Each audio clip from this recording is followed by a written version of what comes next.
الجزائر موريتانيا قصة الجزائر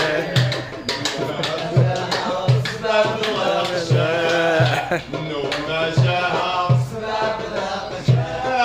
وضربوا دورها ويلصقوها في القجاع